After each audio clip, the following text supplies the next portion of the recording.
Ladies and gentlemen, boys and girls, children of all ages, Daily Football Roundup proudly brings to you the best damn podcast in the world, the 12-ounce Curl Route Podcast.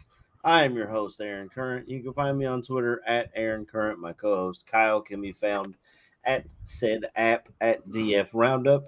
And Corey likes his slips, if that tells you anything. So, what's going on, fellas? We had another topsy-turvy freaking week in the NFL. Kyle, how you doing over there, bud? I want to say first, welcome back from Houston to Corey, but I feel like you probably got a telegram on your way down there and found out that the Patriots beat the Bills outright. I don't get it. When it comes to how I'm doing, well, let's talk about the 6 fantasy football leagues that I'm in, where I went 1-5. Let's talk about the 6-pack challenge last week, where after the show, Aaron said, man, I don't think I did. I picked great this week. Kyle, Corey, you guys made some really, really great points. Well, the points I made were shit because I went 0-6. 0-6 in the 6-pack challenge. I don't think I've done that bad yet this year. That's probably the worst I've done.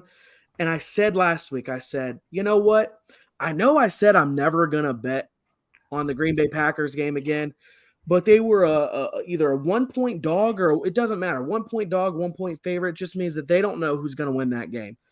I said to myself, surely the Packers are going to beat the Broncos. Surely the Packers are going to beat the Broncos. They came out. They looked like crap in the first half, which they've done all season. Then they come out at halftime and they start putting it together and putting it together and putting it together. And what do you know? Final drive of the game for the Packers offense. Jordan Love drops back for a deep bomb. And the safety on the other side of the field comes and picks him off. Gets under it like it's a pop fly in the air. That thing was hanging in the air for a minute. It might be time to tank for this Caleb Williams guy or this other quarterback. No, you guys are not allowed to have back-to-back Hall of Fame quarterbacks. It wouldn't be back-to-back because you're saying 4 because Jordan Love's a Hall of Fame level quarterback. Just remember that when Aaron Rodgers took over for the Green Bay Packers, I believe they went 6-10. And I was probably feeling the same frustrations that I'm feeling right now. But damn it, this hurts. This really hurts. It's not good to watch us lose to Denver and then to see that we've got Green Bay in tonight's 6-pack challenge or this week's 6-pack challenge.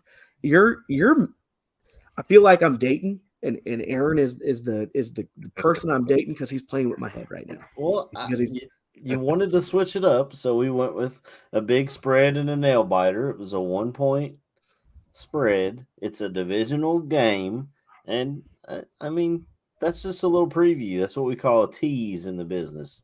I guess technically a tease is for a later show, but later in this show. Corey, how are you feeling down there, man? I know you texted us earlier and told us that the allergies are kind of kicking your ass right now. I appreciate you coming in here and fighting through it. And we didn't put you on the IR. I think you can hustle through this. Yeah, I dressed tonight. That's about it. First of all, I got a few things. First of all, I don't know if I got COVID or not. This kind of feels like COVID because I've had it before, but I feel like death. Second, digging the white jersey, white hat combo, Aaron. That is sexy. Thank you. Third, the Patriot Bills game just pissed me off even more. 1, I didn't watch it. 2, we're collecting wins that we don't need. I want a new quarterback. 3, I got so many damn futures on the Bills, and those are just starting to fade, it seems like. So, I guess good for the Patriots, but at the same time, this is – oh, and then, by the way, they just kind of let slip that Belichick signed a 4-year extension this summer. Oh, shit. So that answers that question probably. So I don't know. I don't know what to think. We always play our division good, even when we suck the past couple of years. So I don't know. It is what it is. Speaking of that game, let's just get right into it. Our 12-ounce Curl Route podcast, big spread of the week last week was Buffalo at New England. Buffalo was a 9-point favorite, and we all rolled with Buffalo because in this NFL, it looks like Buffalo was doing really well. They had just came off of some big games, some big wins, and the Patriots looked the exact opposite, like they were going in the other direction and almost tanking for Caleb Williams. And then, like, I was at the Bears stadium, and they kept showing the other scores around the stadium, and shout out to Baltimore for stomping the shit out of Detroit first and foremost. That got a big pop out of the crowd, but I kept seeing New England up, and I was like, "What is going on today?" Like, but I guess, did Matt come in and lead them down the field for a game-winning drive to finish this game out? I thought I heard that, and I was like, "Wow, Matt's kind of fighting for his." He's like R. Kelly. He's fighting for his freaking life out there, you know. Yeah. Mac actually had a career game, you could say. I guess saved his ass for a couple more weeks. I guess I don't know. I don't understand what we're trying to accomplish.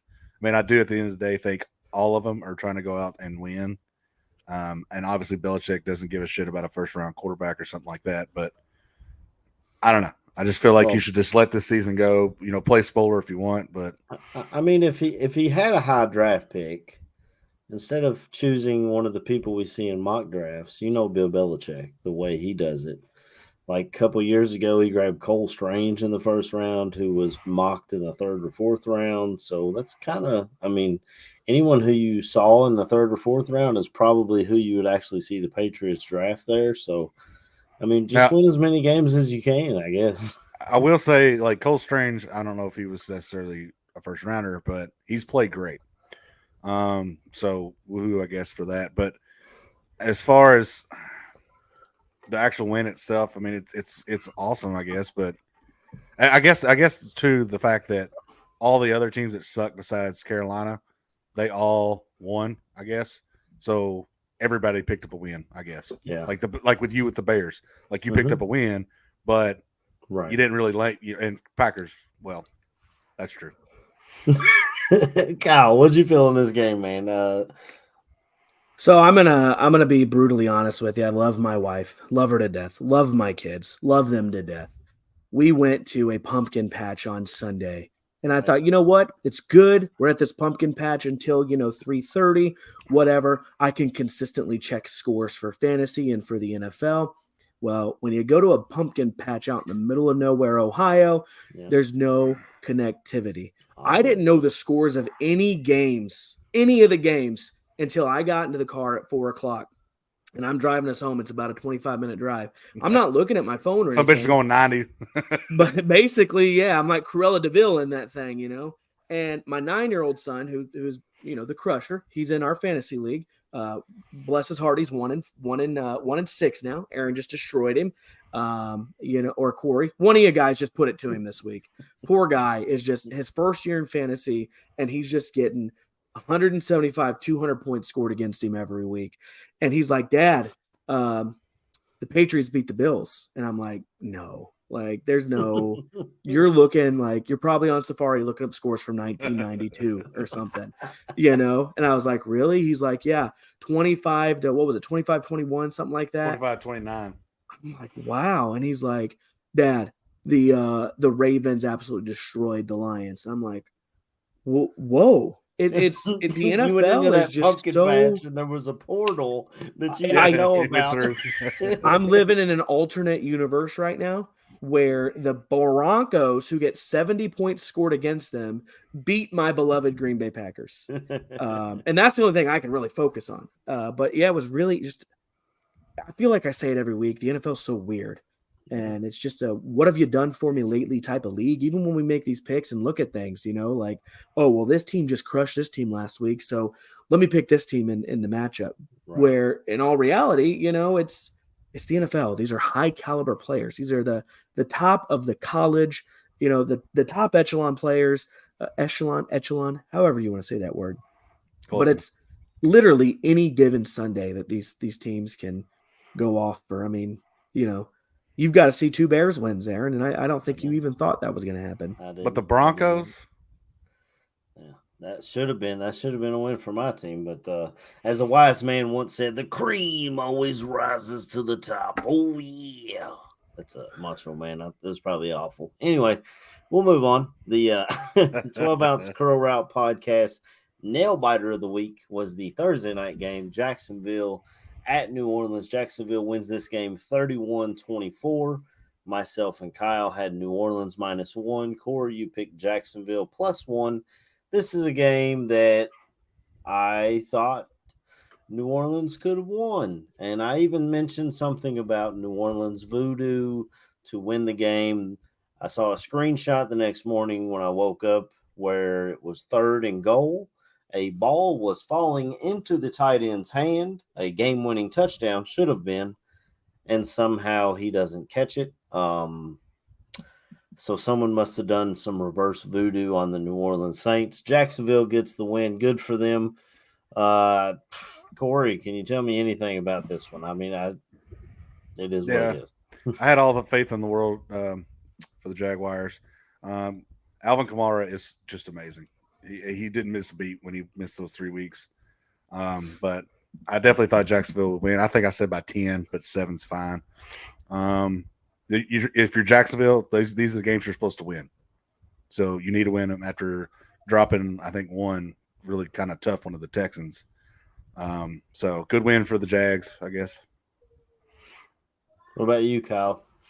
I mean, you saw I was on New Orleans, and last week I said, Trevor Lawrence is dealing with a knee injury. I don't really like this. I don't know the status of the game. He went into the game with a knee brace and proceeded to set a career high rushing yard total in the NFL for himself with like 50 some odd yards. I mean, the guy was just pulling the ball down and going. New Orleans had the momentum at the end of this game. I think they scored 2 unanswered to tie it up near late, and then they proceeded to I think throw it all 4 times when they were close. I think they threw it every time. And you got Jimmy Graham, and you didn't even try to use him down at the goal line. That's what he's there for. Well, that's what he does.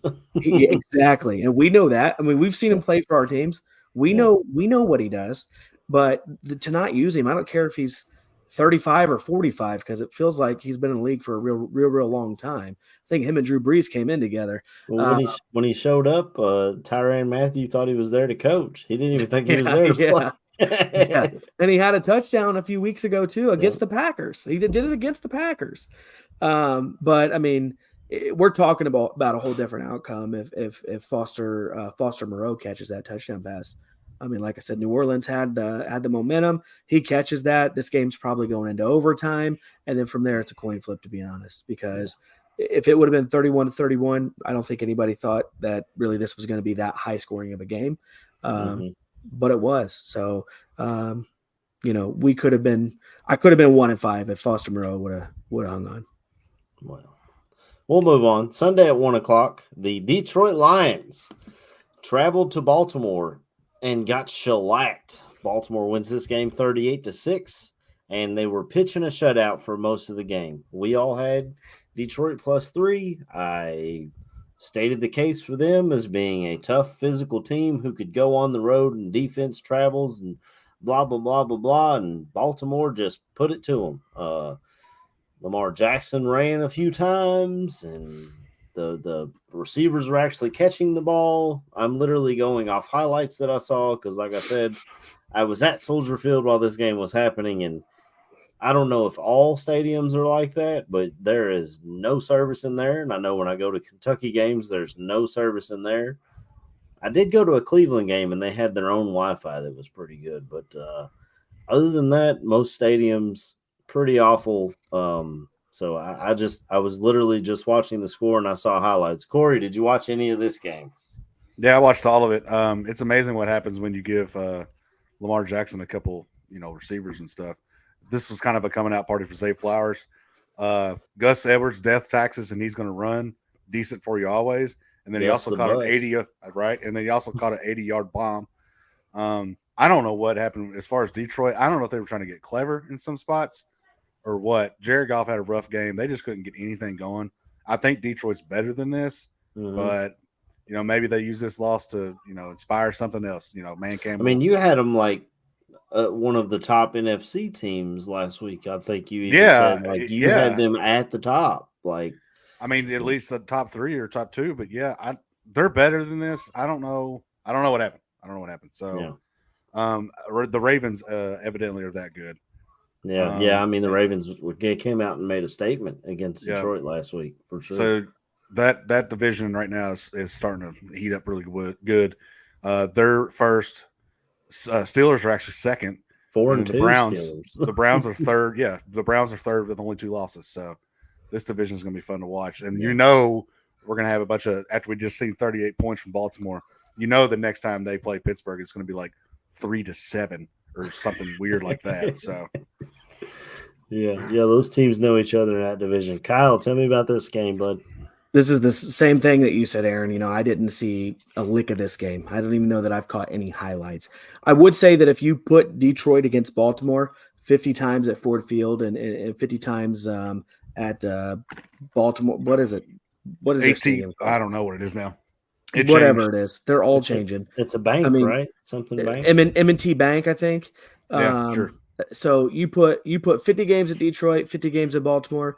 The outcome's going to be 50-50, basically. Yeah. 50 wins for Detroit, 50 wins for Baltimore. This was it shouldn't have been this big of a spread, this big of a difference. Jeff Moore says M&T idiot. Yeah. Damn. Thanks, Jeff. He's a Browns fan, so I think he spends a lot of time watching the other teams. Congratulations, you know your stadiums. Oh. Gets to know a lot about the other teams because the Browns are always awful. The most intriguing thing here is, how did the Ravens get such a big edge over Detroit? Well, if you look at Baltimore's head coach and you think about his family tree and his brother over at Michigan, who's currently being investigated for sign stealing. Hey, maybe we need to start looking at people on Baltimore's staff. A lot of times these players have really big games in the NFL. They get drug tested the next day. Well, Baltimore had a really big game against Detroit. We need to start looking at their staffers and seeing who's stealing signs. Well, I mean, it's a little different in the pros. They talk into headsets. I don't understand how college doesn't do it. It just doesn't make sense. Yeah, I don't know. We'll move on. Also, Sunday at 1:00, what seems to be probably one of the better games at 1:00. The Atlanta Falcons travel to Tampa Bay, a divisional game. Atlanta wins this game with a last-second field goal, 16-13. I had Atlanta. Kyle had Tampa, and Corey also had Atlanta. I had Bijan Robinson, and apparently he had 1 carry for 3 yards. So that helps.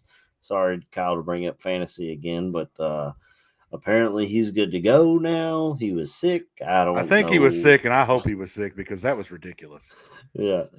I mean, you got you use the top 10 pick on this player, like use him. I mean, I don't know. That's crazy to think. I don't know, but I mean, they won the game, and that kicker they got out in Atlanta, man, he's clutch, dude. Like. Young Hoku, I believe is his name. Young Hui. It's pronounced differently. Anyway, damn good kicker, and he hits a ton of these game winners for Atlanta. So I mean, good for them, man. I'm not sure what the division standings are in that division, but I feel like Atlanta is right there. I think Tampa's still at the top, but I'm not 100% positive. But I was on the Atlanta train this week, and it worked out for me for once. Corey, can you tell me anything about this one? Like I said, I hope Bijan actually was sick or something like that, because that's unacceptable. And I think Pitts was non-existent in this game too. The other issue, this game should have been 45-13 or whatever it was. Ritter fumbled the ball. One was unexcusable, but fumbled the ball 3 times in the red zone. First time I think that's ever happened where a team won with 3 fumbles in the red zone. So that's got to be cleared up. I mean, at least he didn't throw an interception, I guess, this time. So, but I think Atlanta is starting to figure some stuff out. I still think they're hiding Ritter. It seems like every highlight I see of him, he's running in a touchdown, not throwing a touchdown. So I don't know if that's want to keep that going or not. But I mean, this might have been one of those that, you win the games you're supposed to. I don't know. Atlanta wasn't favored, but I don't think Tampa Bay's that good. And we'll get into that later on in our next picks. But I guess good for Atlanta. Road win. Go ahead, Kyle. Well, I don't think Atlanta's that good, and I said it last week. I'm pretty sure on the show I said utilize Bijan the way that he needs to be utilized, and he had headaches. My personal opinion, and I don't know if I should really throw it out there or anything like that. The dude was probably hungover or something like that. I don't think that he actually really was, but if he had a rough night the night before, how easy is it to just say, hey, he had headaches? Because Wild he had one night in carry. Tampa Bay, huh? He had one carry for 3 yards, and it came at the end of the game. Hanging with all them Scientologists down there. I'm telling you. But this is another game I didn't have a chance to watch. The only highlight I saw from this game is Young Wei Koo hitting a 51-yard walk-off and just flipping his helmet afterwards. Loved it. Which is great. I mean, he's been a really great kicker for the last few years too, and he's fun to have in fantasy. It makes you feel real cool about yourself when you have him on there. That stuff. Yeah, other than I think 2 years ago he had like a 3-week stretch where he didn't do very well. Other than that, he's been pretty much clutch. Short of like Tucker and maybe one other person, Elliott maybe. He's been on point. So yeah. Well, the next game that we're going to get into is the Sunday Night Football game, marquee matchup. The Miami Dolphins traveled to Philadelphia and lose this game 31-17. I had Philadelphia. You both had Miami, and I came out on top. I did mention something about Philadelphia being more physical team, which is something that Miami struggles with, which is why I picked them. But it seemed like, from what I can hear, the referees had quite a lot to do with this game. There was a lot of missed calls. I know it seemed like every time I looked up, it was 3rd and 1, and the Eagles were doing the tush push or the brotherly shove play. So I don't know how many times that play was called and how many times it was utilized, but I mean, it's almost unfair how well they can run that play, and just it doesn't matter what you try to do against it. It just freaking works, especially with them. And sure helps when you got a quarterback who squats 600 pounds. Corey, tell me about this game and maybe what you were feeling about Miami, and do you think the refs had a lot to do with this? Or the Eagles did wear the Kelly Greens. I didn't know that last week. If I had known that, we would have talked about it, because I know you love to talk uniforms. I love those Kelly Greens. Yeah, it was a gorgeous color scheme as far as that went, under the dark light or under the bright lights. The refs did have a lot to do with this. I think Philadelphia would have probably won anyway. As far as the brotherly shove goes, if you want to bitch and moan about it, make your quarterback get in the squat room. Yeah. Like, I mean, between that and Kelsey and that whole front line, they're just stronger than everybody. Like, I don't think Miami could ever get going. Yeah. And they kept running towards like Fletcher Cox and Jalen Carter. Like, don't run that way. Well, and I think on Philly's D line, there's Victor Poison. I think they got ahead of themselves too early in the game, and they just could never catch back up. Waddle going down was big, because when Waddle goes out, then you can, in theory, double team Tyreek Hill. Tyreek Hill still had a great game, but when you kind of make Miami one-dimensional, which that other dimension is amazing, it is stoppable. We've seen it. So right. I don't – and, there's talk about Miami not playing a good team or not winning against a good team. Miami's going to end up being 12-4 or 12-5 or 13-4. They'll make the playoffs. They still could win the division easily, and they still have the talent. So the main key for here is keeping Tua healthy and making sure Waddle's back's okay, and the legs of Mostert stay healthy. Focus on that part. If you're losing the games against the best teams, let's worry about that in the playoffs. Let's not worry about it right now. Kyle, can you tell me anything about this one? Yeah, I mean, I watched this one the whole game, and it was I have Philadelphia fans, Eagles fans on my Facebook friend list, whatever, and their fans don't know how to have a good team. When I wake up the next day and I see AJ Brown's the best wide receiver in football, hands down, this and that about the Eagles, their defensive line this, their offensive line that, they're just stop. Take your win. AJ Brown is not the best wide receiver in the NFL. He is a top 10 wide receiver. I'll give him his credit where that credit is due, but he is not the best receiver in the NFL. Stop it. Eagles, the Eagles have looked great. Aside from them losing to Cleveland the week before, and I thought for sure that this would be, I want to say, closer game than it was. It looks not as close in the final score as it really was. In the fourth quarter, Philadelphia had a 4th and 1 in their own territory. They were up 24-17, or I believe it was 24-17, I think. And they went for it and they got it. And essentially, from there, I think they had 6 tush pushes or something like that in this game. It was, yeah, it was a lot. And it's just, like you guys said, you can't stop it.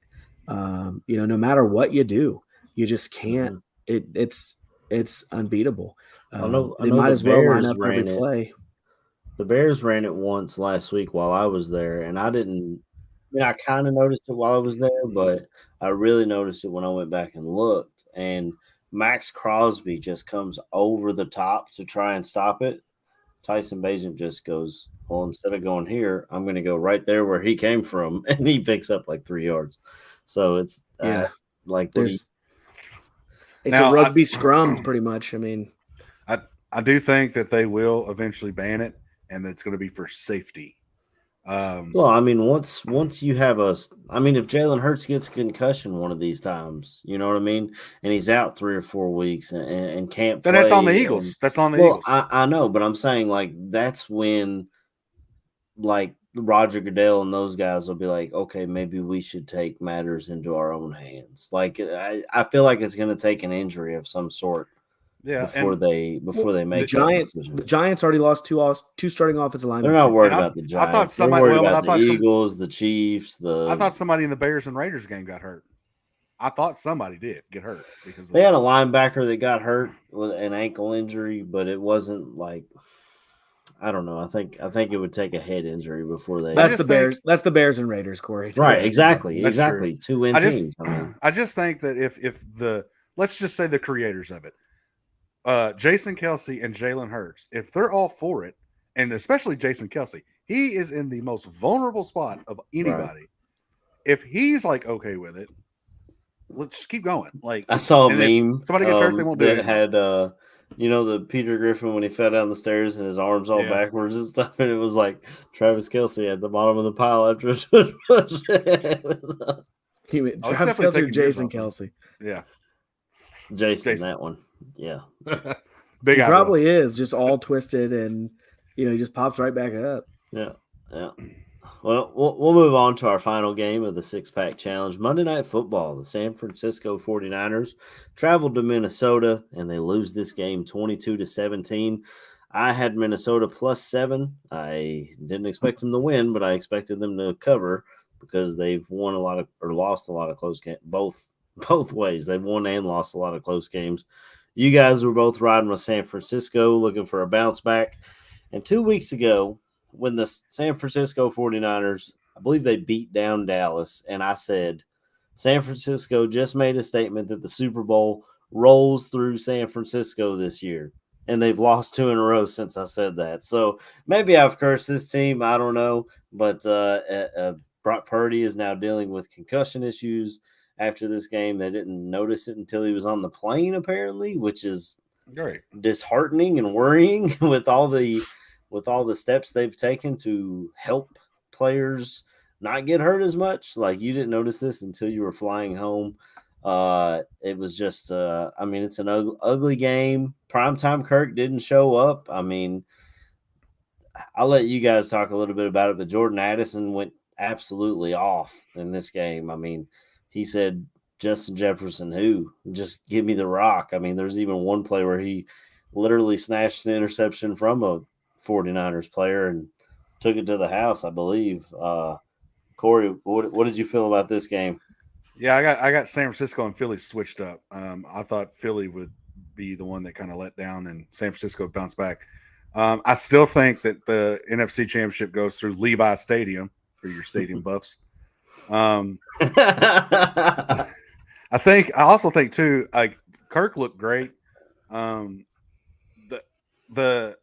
San Francisco scored right before the half, all the momentum they gained, and then Jordan Addison ripped the ball out with 7 seconds left and scored that touchdown. I think right there that zapped it for San Fran. Like that was going. You were so high and you were so low, and then going in to halftime. CMC looked okay, but I don't know. Like it looked like Minnesota could do whatever they wanted, and Greenlaw and Warner had okay games, but like they kind of looked weird. Bosa, you didn't even see him at all. So I don't know if they just took a day off. I don't know. I don't know what happened. Go ahead, Cal. Yeah. So I mean, one of the funniest things about the NFL or really any sports in general is just the made up facts that get thrown out after a game. And I saw something, and I don't remember what year it was, but since like 2006, it's the first time that a player has intercepted the quarterback twice within 6 minutes left in the game with the other team down by 1 score. Right. And that's a real fact. But it's just they go to such great lengths to be like on a windy Sunday with mile an hour 15, with the roof open slightly. With the roof open and the quarterback with a left toe injury. It's wild. Just, give Cam Bynum the credit he's due with picking Brock Purdy off twice at the end of that game. And really holding it for Minnesota. But, those last 2 drives, I knew I'm always thinking the 6-pack challenge. I knew when they were down by 5 with 6 minutes to go, I was going 0-6. It was locked in. There was no change in that. So yeah, this was a very surprising game. Very, very surprising. Yeah. But Kirk Cousins, I mean, Minnesota might be offering him another contract before the season's over. Yeah, I think this game kind of, and we might talk a little bit about the trade deadline that's coming up later in the show after the 6-pack challenge, but this game may have teetered them from sellers to buyers in that with the trade deadline looming, especially with Detroit losing. Right. Yeah, they. I'm not sure exactly what the standings are in the division. I know the Bears are at the bottom of it, and the Packers are as well. We're just fighting in the basement, and it's really weird, I guess. Well, not for me, but for you, it's welcome. But thanks. You've been so kind with me being down here with you, Aaron. I appreciate we're the bottom dwellers together, and technically, Corey is too. So all of our teams suck. We got ice cold beer and good food. I'll tell you that. Yeah, the Patriots beat the Bills, but New England still sucks. So yeah, we'll see whose team is better at the end of the season.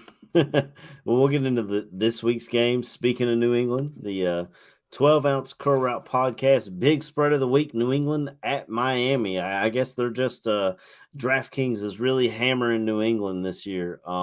So the spread is 9.5. Miami is favored. The over-under is 47. The money line for New England is plus 360. For Miami is minus 470. I'll go first on this one. As much as last week, maybe I should learn from that. I don't know, but I feel like Miami is going to come out after a loss at home, division rival, with something to prove. I think they're going to pour it on, honestly. And New England slowed this offense down earlier this season and was really the first successful team at doing that.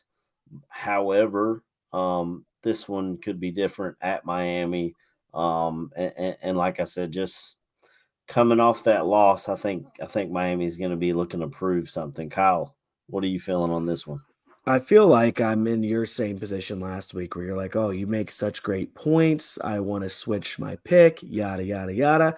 I circle my picks before we do this, so I won't waver. I've never wavered from the picks that I've made before we've started discussing this. And I went back and I looked at that game in New England early in the season between Miami and New England lost by 7. Not only did New England lose that game by 7, but they also just beat the Buffalo Bills. Now, any given Sunday is what I've been saying, and I don't think that New England's going to win this game. But New England doesn't have to win for me to get my pick right. 9.5 is a big spread. especially in the NFL. 9.5 is a huge spread.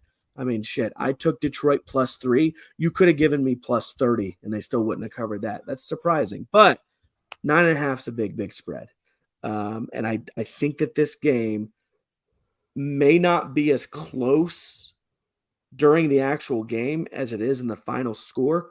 I say Miami's up by 2 touchdowns and the Patriots punch something in at the end of the game to bring this below that -9.5. So I'm going to ride with New England at +9.5.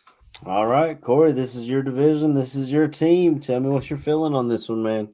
Who'd you pick, Aaron? I picked Miami -9.5. I think they come Who'd out. you pick? I don't want to roll with Kyle. I think they come out with something to prove after losing last week. And go ahead, Corey. First of all, it's more it's as impressive to go 0-6 as it is 6-0. All right, that's hard to do. So I don't know, man. I've done yourself. that. If you faded yourself, you're a rich man. I'm actually going to go with the Dolphins. I think last week was a fluke for both teams, actually, Dolphins and Patriots. We've already seen the Patriots lose 38-0, so it's feasible.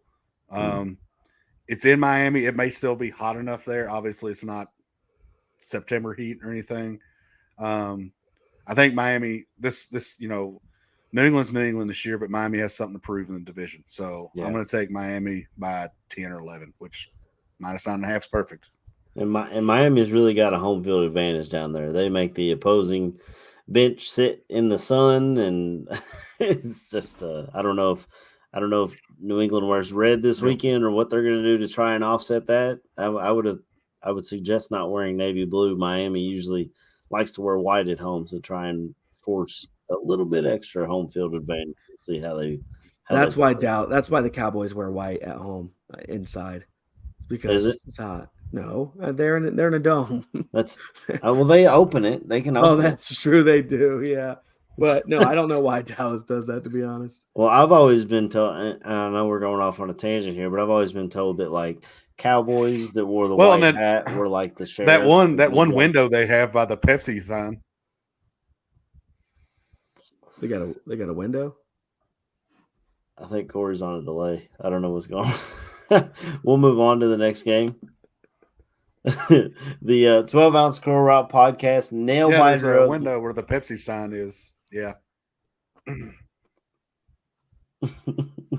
Corey's behind. He's way behind. Hey, oh man. The 12-ounce Curl Route podcast nail biter of the week. Minnesota at Green Bay. Green Bay is a 1-point home underdog to the Minnesota Vikings. The over/under is 43.5.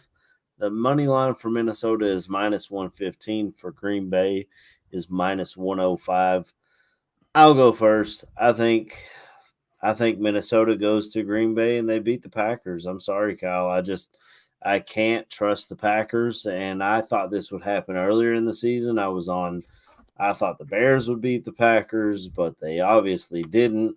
And now I think Minnesota is going to push their way toward this division and possibly, I don't think they'll take it. I still have faith in Detroit for some reason. I mean, I don't because they haven't done, it's not like they have a history of doing it, but I think Minnesota just they hang on and they win by more than a point and maybe are buyers at the trade deadline. What do you think, Kyle? Well, I had to take my Green Bay Packers hat and my Green Bay Packers hoodie off because when I say this, it's not going to feel good. And I didn't want to say this while wearing my Packers gear. Green Bay looks like ass. And Minnesota is starting to put it together. They're getting back on the right side of winning those one-score games. Mm-hmm. Until LaFleur gives Jordan Love the ability to run that offense, he's going to continue to start very, very slow in the first half and then try to come back in the second half, doing too much, throwing late interceptions. We just put Darnell Savage on the IR. We just put Eric Stokes on the IR. This team is banged up on both sides of the ball. Yeah. Aaron Jones played 30% of the snaps on Sunday against Denver. And AJ Dillon, nice running back to have, but he's not Aaron Jones. Yeah. I don't think that at this point in the season, if you would ask me 3 weeks ago, I'd take Green Bay +1. Same. Green Bay's schedule this year has just been, I mean, it hasn't been tough. For them to be 2-4 with the schedule they have is they are not a good football team right now. Yeah. So I'm going to take. I'm sorry. It's like I'm at a funeral and I'm trying to get my words together. I'm going to take Minnesota -1. They're going to beat Green Bay. Yeah, I believe that too. And I mean, if Aaron Jones does come back and they lean on him, maybe they got a shot. Minnesota's running defense isn't the best, so if you have a chance to do it, that's the way to do it. But I've lost faith in that team altogether. Corey, are you with us now? Are you up to date? I don't know. Okay, so on this game, we both took Minnesota -1. Can you give me your pick for Minnesota at Green Bay? Green Bay is 1-point home underdogs at Lambeau Field. Kyle took off his hoodie to give a beautiful eulogy. I'm sorry that you missed it. You'll have to listen back on podcast. Yeah. I don't know about your house, Aaron. Do you have the ability to listen to podcasts, Corey, or do you have to like play that on tape, or how's that work? I got Spotify, jackass. Yeah, I don't know about your house, Aaron, but there's a tornado outside my house, so that's why I'm losing service. I actually was able to get this game as a pick'em when I went and bet on it. I'm taking Minnesota all day on this at Lambeau Field.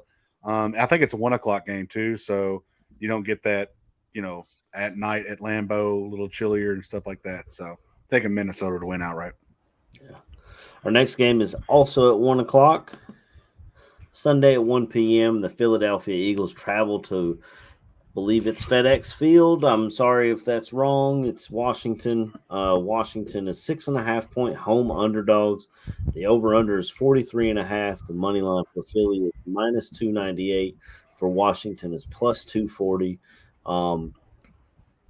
Jonathan Allen, along with myself, is just pissed off at the way things are going in Washington, apparently. I don't know if you guys saw that interview. He was not happy when they asked him about it. He's just tired of the same crap over and over again. And maybe we see a coaching change in Washington at some point this season. We'll see if Eric Bieniemy gets a shot to really be the head guy. And, I mean, I'm assuming that's who they go to. I think they got Jack Del Rio on that coaching staff, don't they, for defense? Yeah. So it'll be a decision for them to make. Hopefully they go with Bieniemy because I'd really like to see him calling the shots. But until that happens, and this is tough because Washington played Philly tough at Philly. They took them to overtime. So this is a tough one for me. I'm going to have to pass, and I'll come back and give my answer at the end. Corey, tell me how you're feeling on this one. Yeah, I'll do mine real fast just in case another tornado hits the house. I think Philly's back. They're ready to go. I think Philly wins this outright by 2 scores. Washington, they looked competitive early, and their defense has some talent. But I don't – and it may be Ron Rivera that's the issue. I don't know. But after last week, I just think Washington's just not good. They're not a good team. Yeah. Go ahead, Kyle. Tell me who you got circled over there. Let's keep it short and sweet on this one, but when you lose to the Chicago Bears, you let them get their first victory, and then you proceed to lose to the New York Giants. This is not a big enough spread. Philly's only given up 6.5. Give me Philly -6.5 in this one. It's too easy. I'm with you guys as well. I think Philly is getting in rhythm. They had their preseason for a little bit there, and now they're on track, and they just keep rolling right over Washington at home, and maybe Washington sells off some pieces at the trade deadline. I know I've already seen rumors of Chase Young being favored to Chicago, but I think that was like for the offseason because his contract's coming to an end. But maybe they try and sell off some of those pieces whose contracts are up. Remember, they just paid Deron Payne a crap ton of money last offseason. So you got a salary cap. You got to stay under it. So Exactly. they'll have some decisions to make, and it'll just be up to whether they want to take a comp pick or if they think they can get more from the open market. And honestly, between Chase Young and Montrez Sweat, I mean, if they're kind of mailing it in on this season, maybe it's better for them to sell those guys off high, sell them high. Our next game Sunday at 4:25. I think I might tune into this one. It's a local game. Cincinnati at San Francisco. San Francisco is 5.5 point favorites. The over under is 45. The money line for Cincinnati is plus 190. San Francisco is minus 230. I haven't looked at this line lately. I don't know if it's moved with the news of Brock Purdy today being in concussion protocol because I looked these spreads up last night and this is what it was at. Excuse me. But I think this is going to be a pretty good game. I mean, San Francisco is trying to get back on track. Cincinnati's scratching and clawing in that division. Corey, give me your pick, please. I feel like Cincinnati hasn't played in like a month. 5.5's a lot. San Francisco let me down a little bit, but I don't think Bengals defense is very good. This being at Levi Stadium, I'm going to take San Fran in the points, I believe. Is Debo still injured? I probably Yes, he should is ask you that. still currently out right now. Man, that makes it tough with no Brock Purdy, I mean, they said Sam Darnold looked good though. I think give me Cincinnati with the points plus 5.5. I think this is like a field goal game. Speaking of field goals, San Francisco's kicker that they drafted is I picked him up in a lot of fantasy leagues because I was like, that offense and this kicker was nailing 50-yarders early in the season. All of a sudden he's starting to miss, and I don't know what kickers are kind of mental, they start getting into their own head, and once they start missing, man, it's tough to get back on track. But yeah, I think San Fran still wins by like a field goal or something, but I think that 5.5 is a little too big. So give me Cincinnati plus 5.5. Kyle. Sorry, I just had to run up 2 flights of stairs. Now I'm a big guy. I'm trying to catch my breath. But when the baby wants hugs and kisses before she goes to bed, you got to give the baby hugs and kisses before she goes to bed. I understand. One day they'll be too old for that and they won't want them. What I want everybody to do, to all of the listeners live right now, and everybody who's going to listen to this on their on Spotify and stuff, Google syndrome, however you pronounce it, from The Incredibles, from the first Incredibles. That guy looks like Sam Darnold, and Sam Darnold is more than likely who's going to be leading the charge on Sunday for the 49ers. Now, that could be a good thing because Brock Purdy the last 2 weeks has not looked like the Brock Purdy that we saw beginning of the season and last year, or it could be a really bad thing, and that would be probably really bad for the 49ers. You still got CMC, you still got George Kittle, you still got Brandon Ayuk, and you still have a great offensive line and a great defense. However, Cincinnati had a week off.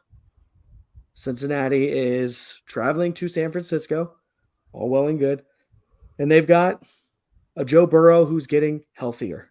Mm-hmm. T. Higgins, who is getting healthier. A decent defensive line, and while the Bengals defense may not be great, when they start going, they start going. Everybody gets going on that defense. Cincinnati doesn't have to win this game for me to get this pick right. So go ahead and give me Cincinnati plus 5.5. Oof.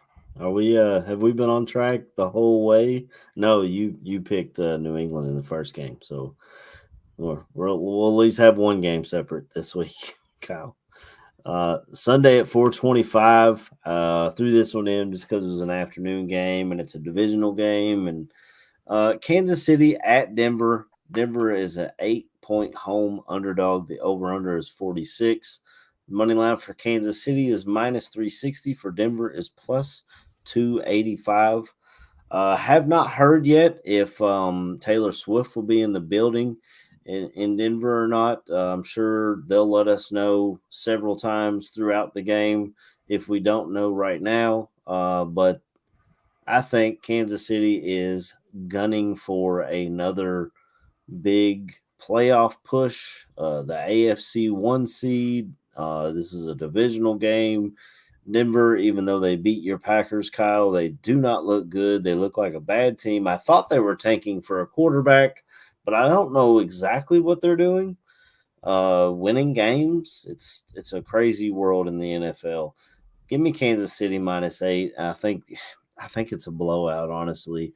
I really just threw this in because it was a divisional game, and I thought that would be fun to talk about. But the more I think about it, it's probably dumb for me to put this in here.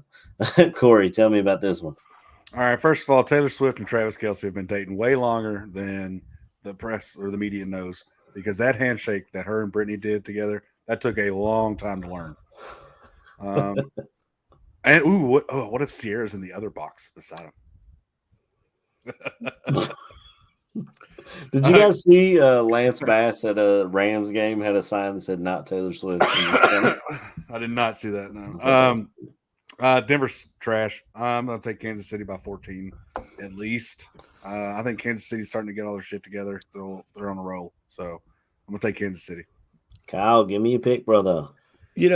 As a Green Bay Packers fan, I just got to say that when we lost to Denver, at least we didn't blow a 21-point lead. The other win and I don't remember what team it was that Denver played, what team was it that blew that 21-point lead? I don't know. Anyway, Yikes. Yeah, Kansas City's getting on a roll. They've got Rashee Rice, who's starting to step up into that wide receiver 1 role. I don't know. They need to leave Pacheco on the field more than they do. No offense to McKinnon and to CEH, but Pacheco should be your pretty much every down back. Get him out of there, give him a little bit of a break, but this whole getting him out of there in the red zone and bringing in McKinnon or CEH being the goal line back, just leave Pacheco in there because he's your best running back you got. And if Kadarius Toney can catch some balls, Marquez Valdez didn't look bad last week. They're no match for Kansas City. Now they only lost by 9 or 10 last time they played. It was a Thursday night game. Taylor Swift was in attendance. As long as she's in attendance this week, I expect her boyfriend to have a big game again. So give me Kansas City -8. She's putting Kelsey on the map, huh? Is that her boyfriend's name? Yeah. I haven't heard yet. Yeah. Speaking of the team that gave up that 21-point lead to Denver, the Chicago Bears traveling to SoFi Stadium to take on the Los Angeles Chargers. The Chargers are 8.5-point, quote unquote, home favorites. If you're listening on podcasts, I gave the air quotes, home favorites. The over-under is 46.5. The money line for Chicago was plus 320. For the Chargers is minus 410. Put this game in here because the spread was so large. Tyson Bagent, the Division II quarterback who made the start for the Chicago Bears last week, will also be starting this week as Justin Fields is doubtful with his thumb injury. And I think it's going to be pretty cool to hear him on the Sunday Night Football's intro saying Tyson Bagent, Shepherd University. But I just felt like this spread was too large. I think Chicago covers this spread. I still don't love this team. I still think they will probably lose this game, but this is going to be a battle of who's the worst coach. Is it Staley or is it Eberflus? And as much crap as I gave Eberflus earlier in this season, he has had this defense playing well the last 3 or 4 weeks. They've actually became a top 5 rushing defense by the numbers. However, they're like 29th against the pass. And Justin Herbert's dealing with a hand injury on his left hand. The only thing it's really affecting is his handoff abilities, I guess. He's kind of going against his body to hand the ball off, which could be a struggle. I think dangerous. Yeah, dangerous. So for those reasons, and the Chargers are pretty bad against the run, which is obviously what the Bears are going to lean on. But I still think the offensive firepower, that the Chargers have and the defensive names that they have. I mean, they still got Derwin James in the back. You got Mack and Bosa coming off the edge. We were able to hold off Max Crosby pretty well, but now you got two Max Crosbys to handle, So I, as I've said several times, I think Chicago loses, but I do think they cover the 8.5, and that's why I put it on here. Corey, tell me about this one. You forgot to say, Chicago doesn't have to win this game Yeah. for me to get this pick right. I mean, Aaron, come on. I was just gonna. Come on, Aaron. Sorry, I dropped the ball. Well, clearly the flex has not started. When does that start? No, they had the ability to flex this game out. However, Wolf. yes, they saw Tyson Bagent in his second start as a Division II quarterback, and Justin Herbert still has appeal, and they want Los Angeles eyes on this game. So those are the reasons I think. And even though Chicago Bears suck, that fan base is still pretty large. It's the third biggest city in the country. I think a lot of those reasons are why they just kept it there. Well, I'm pretty jacked. I'll get to go to bed early on Sunday night. I don't. Not staying up for this one, Corey? I might stay up for the half. Brandon Staley still is the coach there. Evidently, they kind of do what Chicago does, and apparently they don't fire anybody halfway through the season. That being said, the talent on that offense of the Chargers is just too good. I don't get it.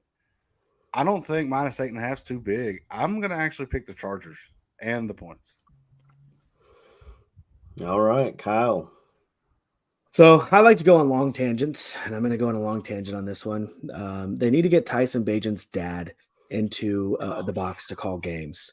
The moxie that this man has. Get him on the Manning cast or something. The world champion arm wrestling. The multiple time world champion, right? Nice. Is he like an 11-time champion or something like that? Like it's with both hands. He does it with both arms. I saw an interview of him at a college game, I thought.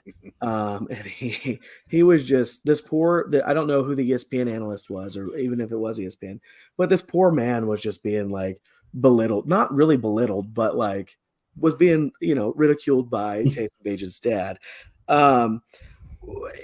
With Tyson Bagent or Chicken Bagel, as I called him, after one of our after we ended episode 1 week, Tyson like the chicken, and I couldn't pronounce his last name there for a week or two, so Bagel was as close as we could get.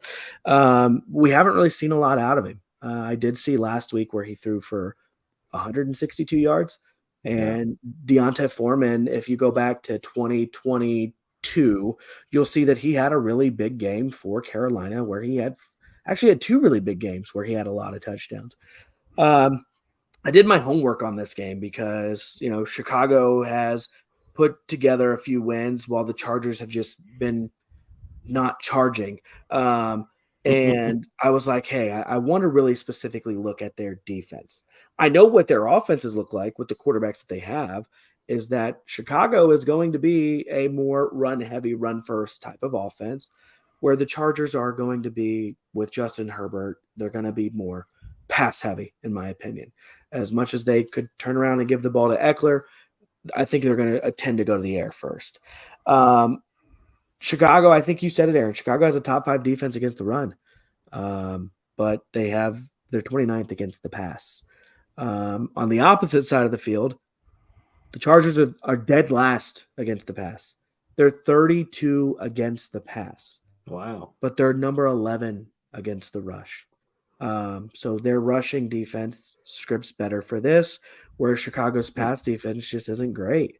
And, I could say, Chicago doesn't have to win this game for me to get this right. I picked Chicago 3 times and they've done me justice once. I'm not giving them another chance. I'm taking the Chargers -8.5. I don't think that it's necessarily going to be a blowout, but it's going to be close to a blowout. Well, if that makes sense.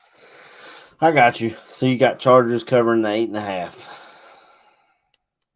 All righty. Indeed. All righty.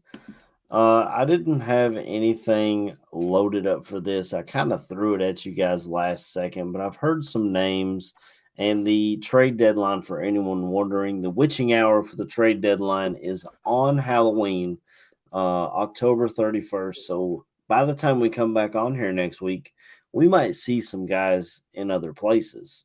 We've already seen the Titans trade former All Pro safety Kevin Byard to the Philadelphia Eagles for Terrell Edmonds, a fifth and a sixth round pick. So basically, peanuts. They basically gave away their All Pro safety. And it seems like they are sellers early.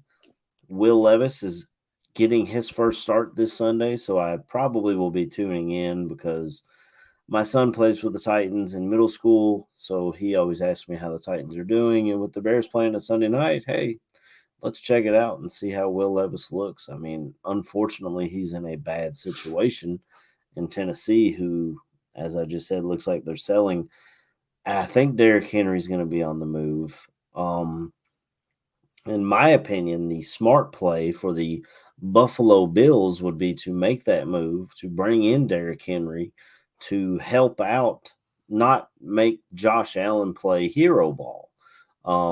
I was kind of I'm not sure what he will get in a trade, but with the Titans selling and the Bills trying to make a playoff push, I think it's a perfect marriage. What do you think, Kyle? Or is there another place you think Derrick Henry could end up? Sure, sure. So I was really looking quickly because you did say that you threw this on us. So I wanted to look at the draft day trades or the trade deadline trades last year, because generally we get so excited about a trade deadline and then it's just crickets. Nothing Right, happens, right. and we hear, well, they were close to this deal or they were close to this deal.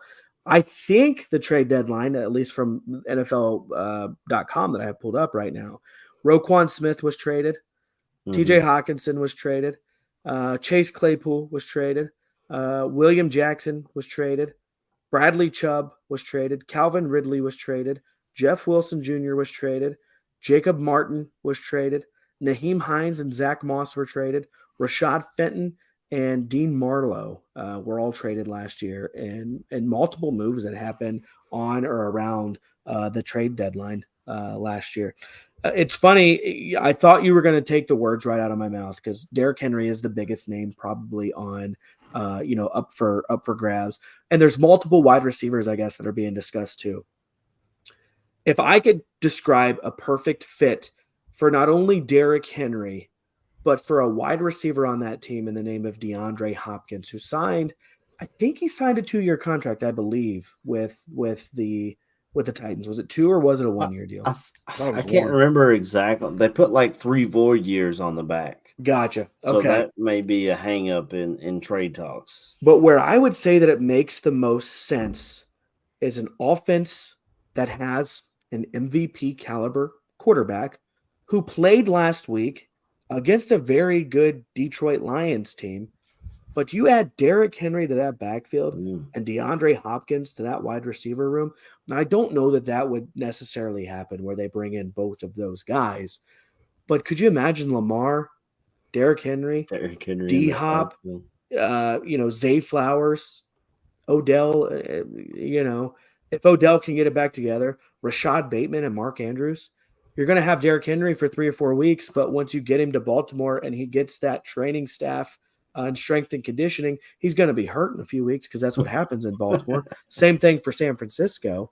But I mean, there would be no stopping that offense. It would be like playing Madden. Yeah.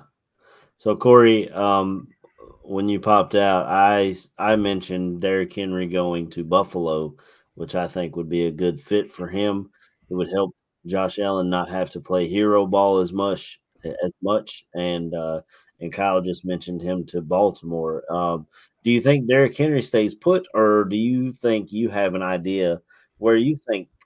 I think Derrick Henry plop him in this situation would be a good spot for I think that Derrick Henry. Well, let's start with. Okay, yeah, let's Derrick Henry. I don't think they trade him. I don't think they trade him. I think they keep him. I think they actually keep some stuff intact. our boy Will Levis is going to start this week. I did. I think they I want to did try to mention that. see at least one game with him. For me, the biggest one, I guess, if I had to pick, well, I mean, Ravens that does sound pretty good. To me, the biggest one would be Terry McLaurin going somewhere. I think we talked about some of the defensive pieces maybe leaving. I think Scary Terry might get traded, and I really don't have a team for him right now. But I just see him going on a move and making an immediate impact. Yeah, maybe to Buffalo. I could see him actually go to Buffalo across from Stephon Diggs, or maybe a team that we just mentioned, the LA Chargers. I'm not sure if they'd be buyers, but Keenan Allen seems to be hurt quite often. Mike Williams is already out for the rest of the year. I know they just drafted Quentin Johnson, and I'm not sure what Scary Terry's contract situation is, but to get him out there to work with Justin Herbert and Kellen Moore's offense, that could be enticing, to say the least, in my opinion. I think Terry's one of the most underrated receivers in the entire league. So I would actually be on board with him getting out of Washington. It would just, I guess, kind of depend on what Eric Bieniemy feels about him. What about you, Kyle? Do you think Terry possibly could be on the move? I hadn't heard really Scary Terry's name, and I'm acting like I'm an analyst over here. I haven't read that Scary Terry's name has been out there or anything like that. I would think that with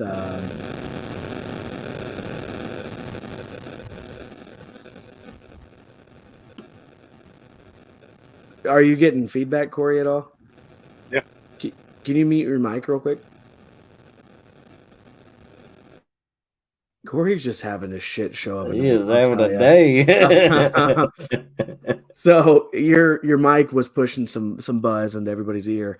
But with I don't think that Washington would necessarily be a seller at the trade deadline unless Eric Bieniemy, because I think that's something we could see as Ron Rivera out and Bieniemy in potentially later in the season as an interim. And I don't know what those conversations look like behind closed doors, but Denver will potentially be a seller. Look for Cortland Sutton, Jerry Jeudy, maybe to be on the move. Washington could be a seller, but I think so. It's more on the defensive side of the ball than the offensive side of the ball. I think with Montez Sweat and Chase Young, potentially one of those two getting moved.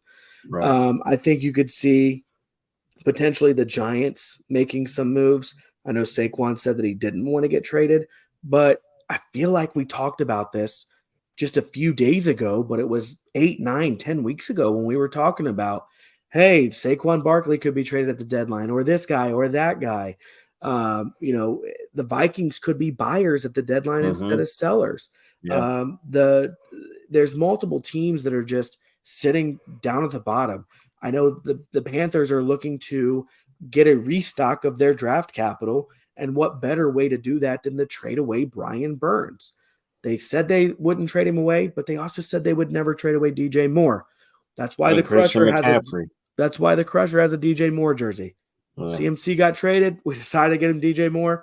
Guess what? He's gone too. Yeah. And they don't have their first round pick. So if they want to make that up to trade away a 24-year-old pass rusher in his prime would probably be the perfect way to make that up. I think one trade you could look at is that Bradley Chubb trade last year, where he got moved for a first round pick. Right. So there's multiple teams down, kind of near the bottom that could say, hey, we're going to look a little bit different next year. We might as well get rid of this guy while we have the chance. And there's going to be some teams like the Vikings who might say, shoot, 2 weeks ago, we didn't think we were going to be here, but we need to get another weapon on offense, or we need to get another corner safety, D lineman. Danielle Hunter was looked at as a trade target 2 weeks ago. And now they're saying, hey, depending on how it goes out with the Vikings and Packers this week, the Vikings may be buyers instead of sellers. Right. So, I mean, I'd like to see how Sunday shakes out first, but I'd like to see an active trade deadline. I really do, but we'll see. Yeah, you kind of mentioned Saquon Barkley there and the Vikings. That could possibly be some. I mean, unless if they trade him, they want to move him to an AFC team. That could be that could be a nice marriage. I mean, don't have a lot of money tied up in their running back room. Saquon only signed a 1-year deal. The Vikings Essentially, don't have a rushing touchdown this year. wow, they don't. Holy crap. Yeah, that would be something that they could use to even out their offense, so they don't have to throw the ball all the time. And then you got Justin Jefferson coming back off IR in a couple of weeks. I mean, he just went in for a hamstring, so I'm assuming he'll be good to go after the 4 weeks are up. Corey, can you try to unmute and see if it still sounds the same or? Yep, it's still fuzzy. I'm not sure what the deal is there. I'm trying to think off the top of my head some other buyers and sellers. I think the Raiders could potentially be sellers too. They haven't looked great this season. I think Corey, they're probably going to fire their head coach too. I mean, there's they and he'll be back with New England, and everything that leaves New England comes back to New England. So Corey, are the Patriots buyers or sellers at the trade deadline? Yeah, up and down for buyers. Yeah, we'll No, for real quick, sellers. we'll probably sell a few people for some 7th rounders and end up with like 6 rounders and 5 7-rounders to go with the big draft. well, Makes I sense. know the Patriots have a left tackle that I've heard kind of floated out there as a possible trade candidate for an offensive line needy team, and that's a position where if you make that trade, you already know what you're getting. He doesn't have to come in and learn a system like a wide receiver or a running back or something to that effect. They just know I come in and I hit people. So that could be possible if they decide to be sellers. But I mean, before this week's set of games, I could see it possible. But after beating Buffalo and now another divisional game, I mean, well, maybe it'll be better to see what happens at the end of this weekend, see how they do against Miami, and then who knows which way that'll go. The Bears are in a weird situation where I'm not sure that they're buyers or sellers. As far as being buyers, I think a lot of teams would look at their 2 first-round picks, and obviously you want to use that to stack talent, to stack young talent going forward, especially if you don't know what you have at the quarterback. I mean, Justin Fields, for the few good games he's put up, he's also had a lot of stinkers, and who knows if you see enough out of him this year to make that financial commitment that you have to make with a quarterback at this point. So it's I don't know. They probably just stay put, honestly. And man, I'm not sure what they'll do. I know all the Jim Harbaugh stuff that's going on. I just feel like, and I've told you guys this in private chats, I feel like he's almost pushing his own way out of Michigan, and I think it's a good landing spot for him in Chicago. He played there. I mean, he doesn't have to worry about sign stealing in the NFL. He doesn't have to worry about getting a cheeseburger with a player. He doesn't have to worry about any of that kind of stuff. And he's succeeded at this level before. I don't know. Go ahead, Kyle. You looked like you wanted to say something. Yeah, real quick, because I was looking at the projected or the current draft order for the 2024 season, and a certain quarterback came to mind in my head who could be. I don't know that he'd probably be more of a candidate to be traded at the end of the season than at the trade deadline. Hmm. Do you think the Cardinals could move Kyler Murray right now with him coming back from IR and everything like that? And I think they would get more for him if they traded him now than if they wait towards the draft where they're going to inevitably take a quarterback anyway, probably. But if you're tanking for the number 1 pick that the Bears currently have, Yeah. what better way than to trade away your quarterback who's coming back from injury, who you just gave a long-term contract to, and push that restart button the way that they probably are going to push that restart button? Yeah, go ahead, Corey. You look like you were going to cut in. Well, I forgot that he had a long-term contract again, but I mean, the Jets could use him for a season. I mean, I still have no faith in Zach Wilson. I think if they had somebody fill in for Aaron Rodgers for a few weeks, the defense is good enough to get him to the playoffs. So if you could get somebody in there that is just better, I think that would be something that the Jets can do, possibly.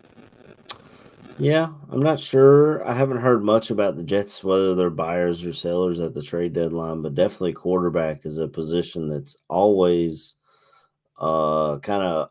I mean, since Rodgers went down, they've talked about it, and they've even talked that. I guess even Colin Kaepernick sent him a letter. So I mean, I feel like I'd rather have a player who's took a few Sounds snaps. like in the me last sending letters to people. Yeah, yeah, yeah. His microphone sounded clear there. I don't know. Oh, never mind. Never mind. I don't know. He's just got a world of issues down over there. I I'm think kind one of of the hardest thing though for quarterbacks is if they get traded, you've got to learn that system, you got to learn that right. play call, everything like that. But I mean, one of the most recent we could look at is when Jimmy G got traded to the Niners. He came in and that team started putting together wins at the end of that season. Hmm. And not saying that Kyler Murray, I don't even know what team he would be traded to be honest. Unless a team loses a quarterback this weekend to a major injury, I don't think that there's really a team right now that says, hey, we're a long-term quarterback away right now from being a great team, unless you're the Atlanta Falcons, but I don't think that they would add Murray at the middle of the season. I think I could actually see this happening between Cam Newton and Lee Cunningham and all that things that we've tried. I could easily see us going for Kyler Murray. Kyler Murray in New England. That would be. We'd have to see how those personalities clash when Belichick's like, dude, I looked on here and it said you've done 0 hours of tape work No this more week. Call of Duty. I know. I do think though we've seen people come in to New England. As much people, there's been some people that bitch about the Patriot way, but we've also seen people that were assholes come into New England and straighten their shit up. And Yeah. maybe this is what Kyler needs. His coach is gone in Arizona. They're tanking. He doesn't want to be there. Why not try it? If Yeah. there was a scenario, we I, have I the mean, money. a lot of people forget how bad Randy Moss looked in Oakland before he ended up in New England, and all of a sudden, you give Tom Brady a Hall of Fame receiver, and they go undefeated until he runs into Eli Manning, which seemed to be his kryptonite. I still don't understand that, but yeah, that'd be interesting to bring up. I think, like I mentioned earlier, Chase Young is he's going to end up somewhere. I don't know if he seems happy in Washington, but his contract's coming to an end. They're not going to have the salary cap to pay all those guys. I think Chase Young is going to be an interesting name that we might see moved at the trade deadline. Um, as I mentioned earlier, the Bears are favorites to land him in the offseason, but if he gets traded, someone's probably going to work out a long term deal with him, much like the Bears did with Khalil Mack, those few years ago when they traded for him and made him the highest paid defensive player in the league. And that's another thing that may be floated out if the Chargers are. I mean, they're sitting at 2-4 right now. They've got a lot of names on that team that Mac might be a guy that they move. I don't think Bosa is. I think he's kind of a leader on that team, but maybe we see Khalil Mack moved again to a contender that's missing a pass rusher. Corey, I know your guy's pass rusher just went down in Matt Judon, so I don't know. I think we'll just have to kind of wait and see on a lot of this stuff. I, I still think the Titans are sellers. Atlanta's got to get a quarterback in there, right? I mean, how long are we gonna see the Green Lizard this year, or are they gonna trade for someone? I mean, I just don't That could understand how you can have that that, much talent and not use it. Go ahead, Corey. that could be a spot for Kyler Murray as well. I Yeah, think Arthur Smith could do some wonders. absolutely, absolutely. Use his athleticism, and I mean, the guy won a Heisman. It's not like I don't I mean, trust Arthur Smith to know what he's doing with anybody. When you don't give it to Bijan and Kyle Pitts is looking like I don't trust him for nothing. Kyler Murray go there and he'll disappear. He'll be behind the green weenie and the green weenie will start, even though he's Look, the green lizard. somebody, But Arthur can only do so much. Somebody's got to throw the ball to him. Like Ritter's just not that. Like Ritter yeah. would be better suited to play for Georgia Tech or Army or some shit. Like, speaking of Army, they just got accepted to the ACC, the All Coastal Conference, I think that was for all sports, or was it just? It was just football. just for football for Just for now. I football. guess I don't Yeah. know, Oh. but I guess we'll get out of here unless there's some other names that you guys wanted to bring up or. I think that we're about to trade Corey away if he can't figure out his microphone and stuff this week. So His look mic for worked maybe just fine until we got up to trade talks. I don't look know. for I a think the new third Patriots- co-host. One Yeah. bad day. Jesus Christ. The Sick over Patriots here. are- the I Patriots- got a freaking deer coming through the wall because of the tornado that just happened. I think the Patriots are just trying to keep him from putting out any of their secrets. That's what that Yeah, is. that makes sense. Yeah. That's the Yeah. Patriot way. Corey's going to Oh. get suspension for tampering and flattening, deflating footballs and everything else the Patriots have done. You ain't cheating, you ain't trying, right, Corey? That's what I'm talking about. We'll get out of here and see y'all next week. Bear down. I mean, shoot, that's my other show. Bears suck. Yeah, So do the well, Packers.